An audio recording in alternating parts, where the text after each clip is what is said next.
За бүгдээрэнд нь өдрийн мэнд хүргэе. За сайхан танилцуулга байлаа. Баярлалаа. Тэгэхээр би өнөөдөр яг та бүхэн миний илтгэлийн сэдвийг харж байгаа баг. Удамшлыг хянах нь, удамшлыг хянж амьдралыг хаагдах нь гэдэг молекул биологийн тухай генийн инженерчлэлийн талаар илтгэл хэлэлцүүлэхээр бэлдэж ирсэн байгаа. Тэгэхээр хэдүүлээ яриагаа юу ч гэсэн эхлээд энд харагдаж байгаа энэ амтан дээр эхлүүлье. Та бүхэн энийг таньж байна уу? Хин бэ? За Game of Thrones-ийн Direwolf тий.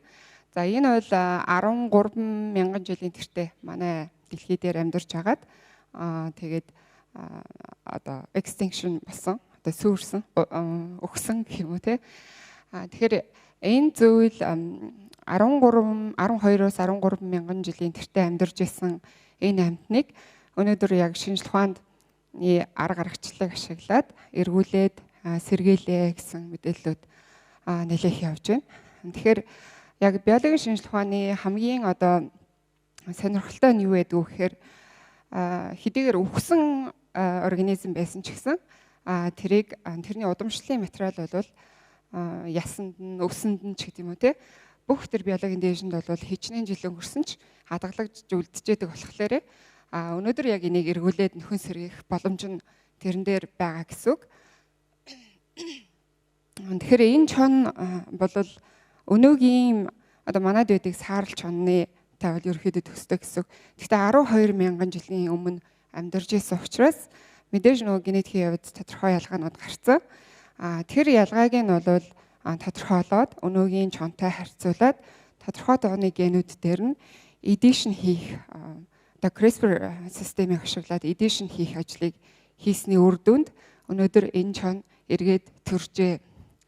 За тэгэхээр миний сэдв ярих гэж байгаа сэдв бол энэ чоныг одоо эргүүлээд төрүүлэхэд ашигласан тэр CRISPR системийг аль болох энгийн үгээр та бүхэнд ойлгуулахаар ирсэн байна.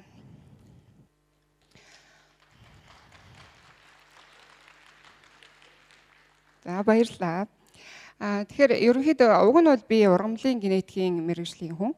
Гэхдээ мэдээж та бүхэнд илүү ойр байлгахын тулд одоо хүн дээр тодорхой жишээнүүд аваад ингээд тайлбарлах ажлыг бэлдсэн байгаа.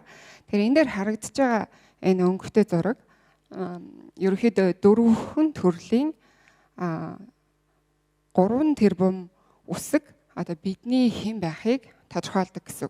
За өөрөөр хэлбэл хүний генетик бол удамшлын материал бол энэ 4 төрлийн үсгээс л тогтоод байна гэсэн. За мэдээж үсэг гэхээр одоо бидний бие дотор нэг тийм үсгнүүд яваад байна гэсэн үг биш л дээ. Одоо удамшлын материалын хамгийн одоо ихний нэгж суурь нэгж болох энэ азотлог суурь 4 азотлог суурь байдаг. Аденин, гуанин, тимин, сайтозин гэдэг. Энэ 4 азотлог суурийн илэрхийлж байгаа үсгүүдийг энэ үсгүүд л ер нь ингээл ээлж дараалтаагаар бидний геномыг, бидний хэн байхыг тодорхойлж өгөөд байна гэсэн. Тэгэхээр энэ 3 тэрбум үсэг маань ер нь нөгөө бидний өдөр тутмын амьдралтай одоо ялангуяа нөгөө ямар нэгэн тийм буруу зуршлууд те одоо тамхи татахаар хөөгч гэдэг юм уу. За эсвэл хүрээлэн буй орчны сөрөг нөлөөллүүд гэж болно. За энэ дээр магадгүй бид нөгөө Улаанбаатар хотын агаарын бохирдлыг ярьж болж байна. Одоо жилийн 4 улирлын 3-т нь бид нар утаатай амьдарч байна шүү дээ. Тэгэхээр энэ сөрөг нөлөөлөл бол бидний геномд одоо тодорхой давтамжтайгаар нэг үсэг нь нөгөөгөөр солигдох. За өөрөөр хэлбэл энийг бол биологийн шинжлэх ухаанд цэг мутац гэж хэлдэг л дээ. Мутац үүсэх нөхцөлийг бүрдүүлдэг гэсэн. Тэгээд хэрвээ энэ мутац эцэг эхээс удамшиж ирэх юм бол энэ маань эсвэл одоо нөгөө нэг үр тогтоод өндгийн ис цаашаа одоо боловсроод хөгжөөд одоо хүний хөгжлийн ихэнх үедээ гэсэн энэ төрлийн мутац үүсэх юм бол одоо бүрэн боловсроод одоо хүн болоод хөгжсөн тэрийг бүрдүүлж байгаа эс болгонд тухайн мутац нь агуулгадчих боломжтой гэсэн. Тэгэхээр ер нь бол нөгөө гэр бүл төлөвлөлтийн асуудал дээр хүүхдээ төлөвлөж байгаа бол эрүүл зөв хооллолтой байх хэрэгтэй. Янз бүрийн тийм муу сүрэг тэр юмнаас татгалзах хэрэгтэй, ариг тамхи хэрэглэхгүй байх хэрэгтэй ч гэдэг юм уу те. За дээрээс нь нэмэлтээр янз бүрийн витаминуудыг хэрэглэдэг учир шалтгаан нь за магадгүй одоо удамшлын тэр мутац эцэг эхээс эрхийг бид нэр зохицуулж чадахгүй ч гэсэн хөгжлийн ихэнх үед үүсэж болох тэр эрсдлийг зохицуулж байгаа гэдэг утгаараа маш чухал асуудал байдаг байна гэсэн. За ингээд ер нь бол хүний геном дээр яаж мутац үүсв вэ гэдгийг би та бүхэн тайлбарлаа. За энэ зурган дээр тэр хоёр дахь хэсгээ одоо цитозин тэгээд тимин гэсэн хоёр үсэг маань син тэр хөрөвчгөөрөө энэ бол мутац болчихж байгаа гэсэн. За магадгүй тэр тин эргээд си болохгүй учраас ямар нэгэн технологиг ашиглаад одоо gen editing буюу CRISPR технологиг ашиглаад эргээд T-г C болгож байгаа энэ процессыг бол gen editing, генийн editing гэж нэрлэдэг байгаа энэ процесс гэсэн. За тэгэхээр хэдүүлээ энэ слайдн дээр ямар ч байсан мутац гэдэг юм удамшлын өвчин яаж үүсэж болох вэ гэдэг талаар мэдээллийг авлаа. За дараагийн слайдн дээр энэ CRISPR editing гэдэг технологи яаж хөгжсөн бэ гэдгийг би бас тайлбарлахыг хичээе. За ер нь бол энийг бактери дээр нээсэн. За энд харагдаж байгаа энэ маш үсгэлэнтэй зураг байна, тий? Ягаан өнгөтэй. За энэ бол бактерис. За мэдээж бактери төрөл зүйлээс хамаарат хэлбэр хэмжээний хувьд ялгаатай. Гэхдээ бидний мэдж байгаачлал бид нар бол бактерийг одоо жоохон нэлийн таарах талаас нь мэддэг шүү дээ. Ямар нэгэн байдлаар одоо халдвар үүсгдэг ч юм уу, тий? Өрөвсөл үүсгдэг гэдэг сөрөг нөлөөл. Гэхдээ сүүлийн үед бас ашигтай бактери гэдэг ойлголт нэлээх нийгэмд түгсэн.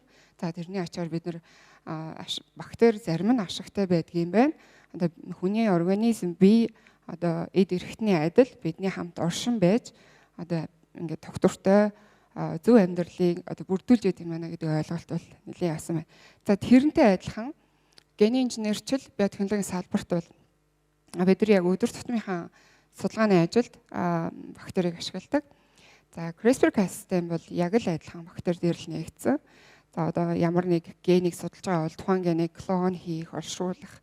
За тэгээд байглаасаа энэ бактери өөрөө нэг организмаас нөгөө рүү ингээд халдварлах чадвартай байдаг учраас тэр халдварлах чадварыг нь ашиглаад одоо хүсэж байгаа генийг одоо нэг организмаас нөгөө рүү шилжүүлэхдээ бактерийг ашигладаг ч юм уу гэд өдөр тутмын одоо ажлуудаа байнга хэрэгэлдэг. За мэдээж энэ техникүүд нь өөрөө байгаль дээр одоо бактерит байдаг процессууд учраас тэрийг одоо хэн нэгэн эрдэмтэд нээгээд дараагийн эрдэмтэд нь хөгжүүлээд ингээд арга гаргачлал болгоод өнөөдөр бид нар одоо дэлхийн бүхэл лабораториудад бол энэ бактериудыг ашиглаж ирсэн гэсэн. За тэгэхээр CRISPR систем анх яаж нээсэн бэ гэдгийг энэ слайдн дээр тайлбарлахыг хичээе. За ерөнхийдөө бактери болохоор өөрөө иммуни системтэй яг хүнтэй адилхан ямар нэгэн гадны халдвар ороход одоо тэрнээс өөрийгөө хамгаалдаг тийм дархлааны системтэй болж хөгжсөн байдаг. За тэрний бол үндсэн энэ CRISPR систем байдаг. За энэ зургийн одоо эхний хэсгээр дээд хэсгээр нь харуулж байгаа тэр вирусын халдвар одоо бактеристийг халдварлуулад эхлэхэд вирусын геномын тодорхой хэсэг нь бактерийн одоо геномд интеграц болоод үлдчихдэг. Одоо богинохон дараална гэсэн үг. За тэгээд эргээд дараагийн удаа нөгөө бактери халдварлахад геномд интеграцлаж үлдсэн тухайн вирусын тэр геномын дарааллыг дараалал нь одоо вирусыг таниад тэгээд энэ дараалттай хамтдаа ажилладаг энэ Cas9 бол нийлэгдэж уураг болоод тэр уураг нь одоо вирусын геномыг очиж хэрцснээр одоо халдварлах процессыг одоо үгүй хийдэг, зогсоодог ийм процесс байдаг. За тэгээд энэ өнгөөр ялгаж өгсөн байгаа нь мэдээж одоо тухайн бактери хэдэн төрлийн вирусээр халдвар авч ирсэн байна. Тэр болгоны одоо илтгэх тэр байдал нь бол энэ өөр өнгөөр илэрхийлсэн энэ дөрвөлжин дотор байгаа өөр вирусын геномын хэсгүүд гэдгийг нь илэрхийлж байгаа гэсэн.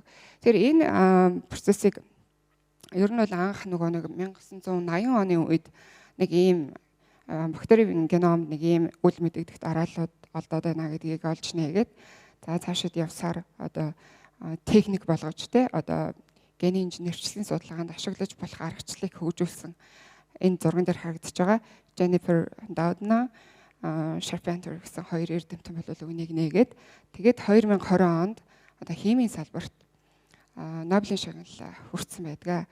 За тэгэхээр дараагийн слайдн дээр хэдүүлээ эдгээр хоёр эрдэмтэн одоо энэ аргачлалыг яаж хөгжүүлсэн талаар товч ярилцъя.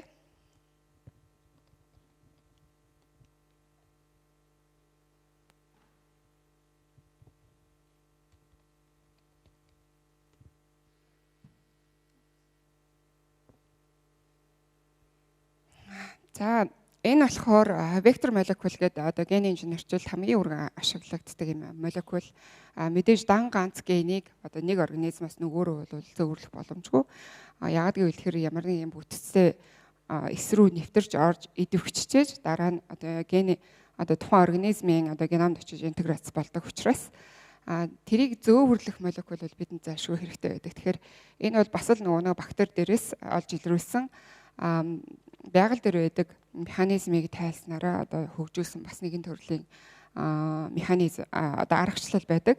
Тэгэхээр энэ дээр өвний ажиллах механизм бол яг л нөгөө бактеритай адилхан.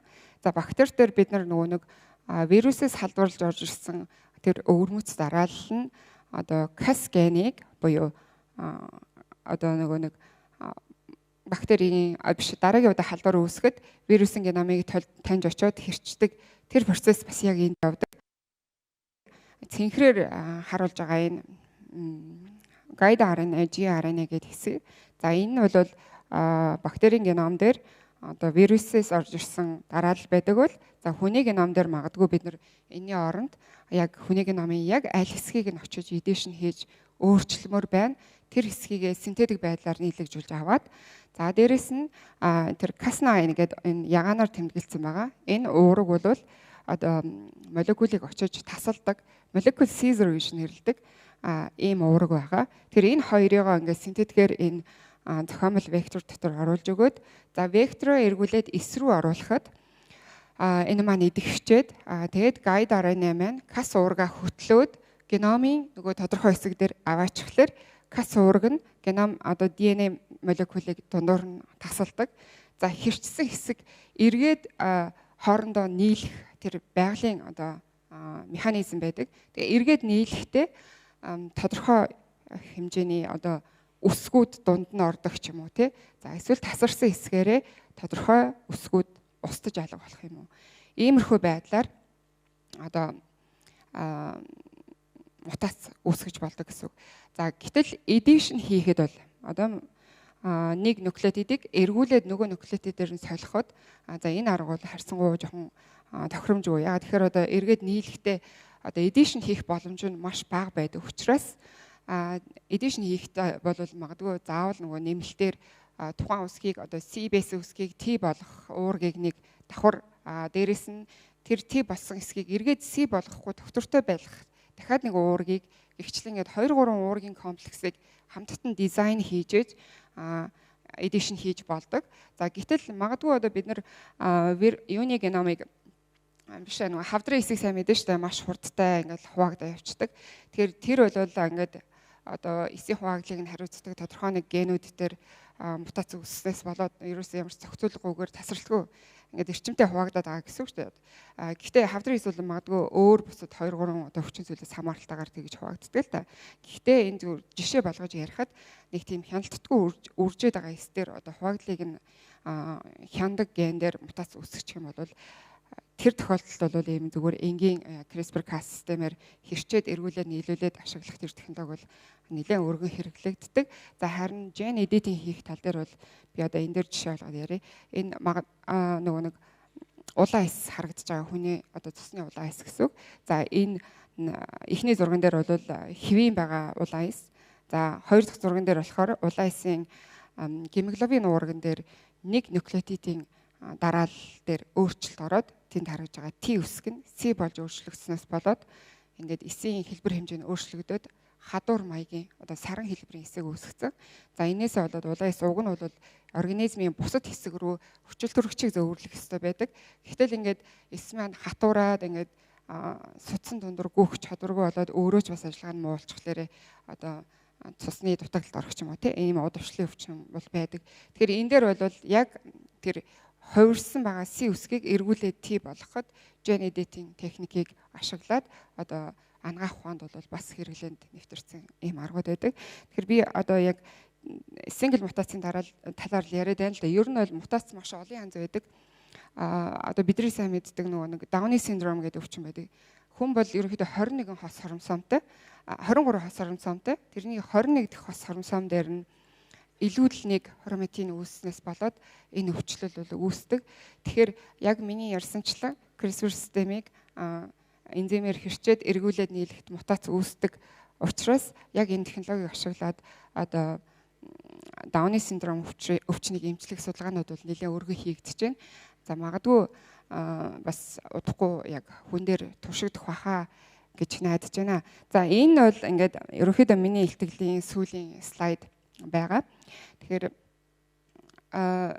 хүний геномоос гадна одоо бас хүдээчгэн салбарт энэ CRISPR системийг айгүй их ашигладаг. Яагаад тэгэхээр цаг үеийн өөрчлөлттэй холбоотойгоор бидний нөгөө нэг идэж хэрглэж байгаа хүнсний тармил ургамлууд маань хурах тийм боломж нь одоо бас хомс болж байна шиг юм уу. Гинтийн хөөтрөл, гинтийн бороо цаснаас үүдэлтэйгээр ураг залдах тиймэрхүү тохиолдлууд их байдаг учраас цагаарын өөрчлөлттэй холбоотой тэрийг одоо дасан зохицож тэрэнд ургаж чаддаг тийм шин төрлийн сортууд их хөгжүүлэхэд бол CRISPR системийг сүүлийн үед маш их өргөн хэрэгжилж байгаа. За бас хэрэглээ нэвтрээд ирсэн үр дүнгууд ч бас байгаа гэдгийг дуулгамаар байна. За тэгэд ерөнхийдөө энэ сүүлийн слайд учраас би та бүхэнд аль болох маш энгийнээр одоо мутац гэдэг юм яаж үүсдэг, удамшлын өвчлөл яаж үүсдэг талаар тий. За тэгээд нэгэнт үүссэн байгаа тэр өвчлөлийг буцаагаад хэвийн болгоход хамгийн сүүлийн үеийн генийн инженерчлэлийн технологиг яаж ашиглаж болох вэ? Одоо тэрийг бид нар ямар арга замаар яаж хөгжүүлвэ гэдэг талаар бол мэдээллийг хүргэлээ. Гэхдээ яг энд ярьж байгаа шиг шинжилгээ хязгаарч ийм амархан байдаггүй. За тэр тусмаа генийн инженерчл бол тийм амар байдаггүй. За магадгүй бид нар 100 туршилтыг хийж арай гэж нэг ололт, арай гэж нэг эерэг үр дүн авдаг. За гэтэл одоо нийгэмд бас нэг юм хүлээгдээд байгаа юм. Одоо энэ эрдэмтэд ингээд хитрхий даруухан байгаад байна. Ингээд оролцоогүй байна, мэдээлэл өгөхгүй байна. Энтэр гэдэг нэг тиймэрхүү шаардлагууд хүлээлт байгаад байдаг. Тэгэхээр эрдэмтэд ер нь яг ийм 100 туршилтыг хийж арай гэж нэг ондогч юм уу те. Ийм олон фейлдсэн тэр тохиолдлуудаас үүдэлтэйгээр маш даруухан болдог.